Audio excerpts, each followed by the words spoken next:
The SEC has done it again. Crypto's most hated regulator has gone and crashed the market in order to protect investors.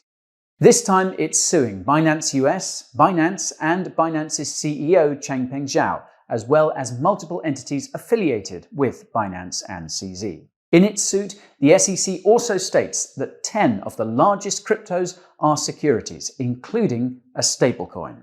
Now this is terrifying because it foreshadows delistings for these cryptos and lawsuits for other exchanges. That's why today I'm going to analyze the SEC's reasoning and give you my take on what it could mean for the crypto market. If you hold any altcoins or stablecoins, you need to watch this video. Let's start with a quick recap to make sure we're all on the same page. US regulators have been scrutinizing Binance for years, and it was reported last June that they were probing the exchange for allegedly offering securities to US retail investors. The recent lawsuit is likely a result of this probe. Note that I'll not be unpacking the allegations against Binance itself in this video. This is mainly because of time and because the allegations are, well, pretty predictable. So, this video focuses exclusively on the SEC's reasoning around the cryptos it referred to as securities in the lawsuit. This is arguably more important. Now, for anyone unfamiliar, the Securities and Exchange Commission, or SEC, regulates assets, such as stocks, that are classified as securities. The SEC determines which assets qualify as securities using the Howey test, a legal precedent set over 100 years ago. It consists of 4 criteria. Keep these in mind. 1, an investment of money, meaning you buy it with money. 2, in a common enterprise, meaning that the price action of the asset is the same for everyone who invested. 3, with a reasonable expectation of profit, meaning that you're expecting to make money from investing in the asset. And 4, derived from the efforts of others, meaning that the expectation of profit is coming from an identifiable third party, be it an individual, institution, or some combination of both. Now, obviously, almost every cryptocurrency meets the first 3 criteria. It's the 4th criterion where things can get complicated. That's because sometimes it's not easy to identify a third party that's creating an expectation of profit for a particular coin or token. These are, quote, sufficiently decentralized. Now, this quote comes from former SEC Director Bill Hinman, who said that ETH was not a security because it was sufficiently decentralized. The crypto industry has been wondering what that means ever since, and we could soon have an answer on that front. That's because Ripple managed to force the SEC to disclose related documents. For now, though, the crypto industry continues to rely on the SEC's reasoning in its lawsuits against the industry to try and understand how it measures the 4th criterion of the Howey test. The reason why the SEC's suit against Binance is so significant is because it claims that 10 of the largest cryptocurrencies are securities, specifically Solana, Cardano, Polygon, Filecoin, Cosmos, The Sandbox, Decentraland, Algorand, Axie Infinity, and Coty. It also names BNB and the BUSD stablecoin as securities.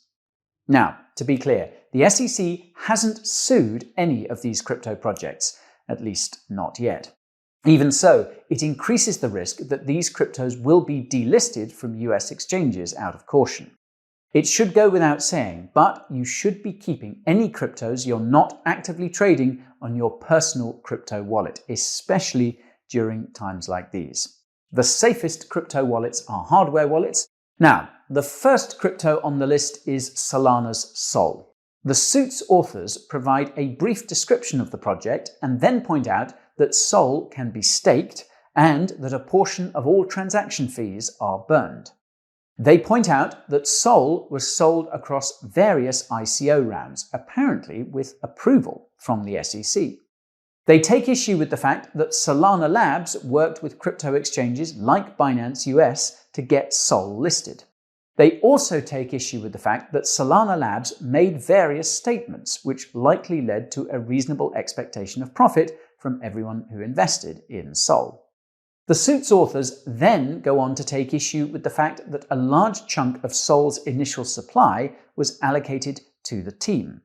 They highlight that lots of Sol was allocated to the Solana Foundation.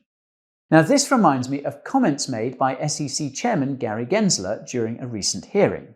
If you watch the summary of that hearing, you'll know that Gary implied that any crypto projects with non-profit organizations behind them could be securities.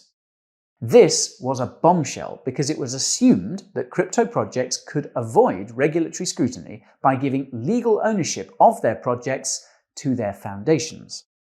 Anyways, the authors of the suit then complain that Solana had multiple social media accounts which the company and team used to promote the project. What's scary is that they take issue with the fact that Sol is deflationary due to its transaction fee burns. They argue that this counts as an expectation of profit. This is worrying because Ethereum's EIP 1559 upgrade from the summer of 2021 introduced similarly deflationary tokenomics due to fee burns. ETH hasn't been referred to as a security by the SEC in any of its lawsuits so far, which could be very good or very bad news, depending on your interpretation. Now, the second crypto on the list is Cardano's ADA. The authors provide a brief description of the project and randomly acknowledge that it's energy efficient. They point out that Input Output Hong Kong, or IOHK, conducted an ICO between 2015 and 2017, apparently without approval from the SEC. They correctly point out that there are three entities behind Cardano: IOHK, Emergo, and the Cardano Foundation. They take issue with the fact that these entities received a portion of ADA's initial supply at ICO. They also take issue with statements and activities by these entities that allegedly created expectations of profit. Notably, they take issue with the fact that IOHK has been the primary developer on Cardano and point to multiple examples of problematic statements and activities, including the creation of smart contracts. What's interesting is that there's no mention of Charles Hoskinson's social media activities. And, come to think of it, there doesn't seem to be any scrutiny around ADA staking either. I wonder why that is. I vaguely remember reading that ADA staking is technically different from other forms of crypto staking. The third crypto on the list is Polygon's Matic.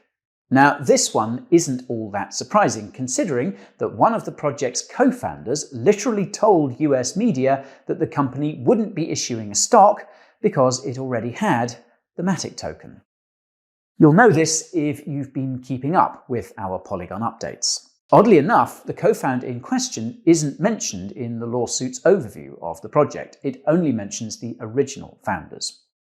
The suit's authors point out that Polygon conducted multiple Matic sales and seem to take issue with the fact that one of these sales took place on Binance itself. Naturally, they take issue with the fact that Polygon announced that it would be selling massive amounts of Matic to fund its development, that a part of Matic's initial supply went to the team, and that the team frequently talked about Matic's price. Funnily enough, the suit includes a quote from the same fireside chat where one of Polygon's co-founders tacitly admitted that Matic was akin to a stock in Polygon, but it provides a much less damning quote as evidence.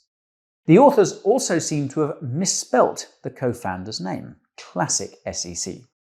And finally, the suit's authors take issue with the fact that Matic also has a fee-burning mechanism. They specify that the deflationary aspect is problematic as it creates an expectation of profit. Say, it's almost like ultrasound money is not allowed in a hyperinflationary financial system. Who would have thought? Anyhow, the fourth crypto is Filecoin's Phil. Now, this one also isn't that surprising because there have been warning signs that the SEC had Phil on its radar in recent weeks. You'll know this if you've been keeping up with our summaries of all the crypto hearings. Filecoin was mentioned as a security in one of them. The authors again begin with a brief description of the project. The difference this time is that the authors are a lot more detailed. This could be because the ICO for Phil was one of the largest. However, I suspect that this is because the SEC is trying to target infrastructure that's critical to crypto, namely DeFi. For context, Filecoin is the incentive layer for the Interplanetary File System, or IPFS, which is basically a decentralized computing cloud. Many DeFi protocols have avoided regulatory scrutiny by hosting their front ends on IPFS. If the SEC takes down Filecoin, then IPFS use could suffer, and that would hurt DeFi. Anyway, speculation aside, the authors take issue with the statements made by Filecoin's founder and Protocol Labs, the company behind Filecoin and IPFS. They also take issue with the initial allocation of Phil to both entities. They spend lots of time breaking down a document that details Phil's tokenomics. As expected, the authors object to Phil's fee-burning mechanism and the resulting deflation. I'll quickly note that the people in power fear deflation. That's because it would cause them to default on their debts. Meanwhile, the average person's purchasing power would rise. Can't have that, can we? Speaking of which, the authors also seem to take issue with smart contracts. This is because they're concerned about Filecoin's plans to introduce a virtual machine. This could be because it's another expectation of profit. However, I suspect that this is because smart contract cryptos compete with CBDC networks. Now, the key takeaway from the Filecoin section is that the authors seem to have spent lots of extra time and effort targeting this particular crypto project. They also focus a lot more on its founder and provide a long list of problematic things he said that run from the project's first days to earlier this year. Peculiar indeed. Maybe big tech just doesn't want the cloud computing competition. Now, the fifth crypto project in the SEC's crosshairs is Cosmos's Atom. In their description of the project, the suit's authors note that Cosmos provides, quote, services to the blockchains connected to it. For reference, Cosmos recently introduced interchain staking. This makes me wonder if Cosmos would have been left out of this suit without this upgrade. In any case, the authors point out that the Interchain Foundation conducted an ICO for Atom and seem to take issue with the fact that one of the project's co-founders sits on its board. Similarly to Cardano, they take issue with the fact that there are just a handful of entities that develop the project.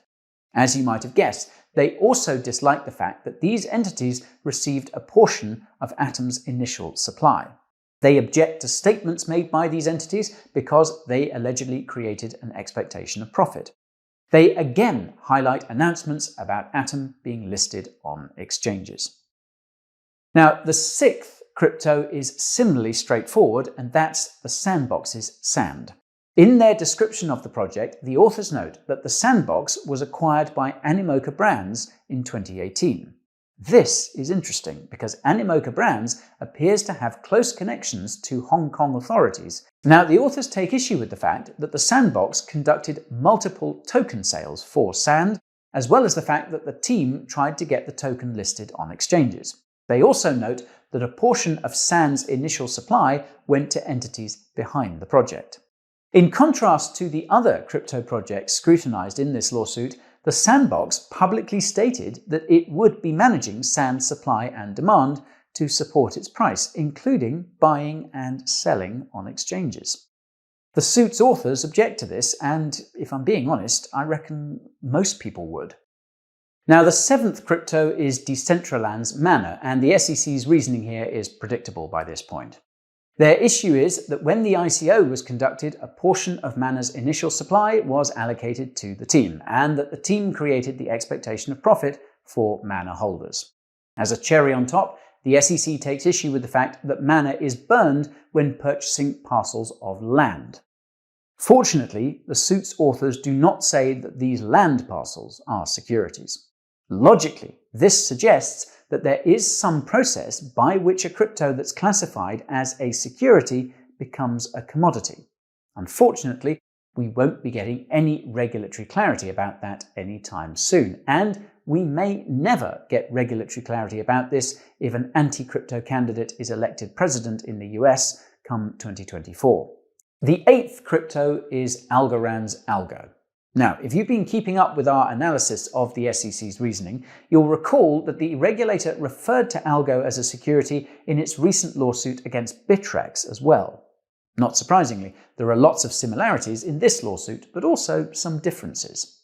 For the similarities, the suit's authors focus on the fact that the Algorand Foundation bought back most of the Algo sold during the ICO at 90% of the price. They spend a lot of time talking about why Algo is a security. For the differences, meanwhile, there don't seem to be many, and there weren't really any that stuck out to me. This makes sense considering that the SEC wants to be consistent in its reasoning for the same cryptos. This is ironic considering that the SEC has been inconsistent with its reasoning between different cryptos. Now, the ninth crypto is Axie Infinity's AXS. What's odd is that the authors have an issue because AXS was sold for different prices to different investors. They also pointed this out for the other projects, which is odd because it could mean that the investment was not in a common enterprise. But then again, I'm not a securities lawyer. Anyway, I couldn't help but notice that the author's analysis of AXS is surprisingly short compared with that of the other cryptocurrencies. It consists of the predictable pain points: ICO sale, initial allocation to the team, and comments and actions by the team that created expectation of profit for AXS holders. The only unpredictable pain point present is the fact that Axie Infinity wasn't finished at the time that AXS was sold. The selling of a crypto prior to a project being finished is something the SEC has brought up before, yet it's something that it didn't seem to scrutinize as much with this particular set of cryptocurrencies. Anyway, the 10th crypto is Coty's Coty, and the author's breakdown is as short as the one for AXS. What's strange is that Coty isn't as big as the others, which begs the question of why it was included. I suspect the answer has to do with its relationship to Cardano. Coty created the decentralized stablecoin, JED. Now, call me crazy, but the SEC's targeting of Coty could be additional evidence that it's going after DeFi-related crypto projects. After all, DeFi is direct competition for the traditional banking system, and Gary happens to have spent most of his career at Goldman Sachs. Don't worry though, I'm sure he'll be objective.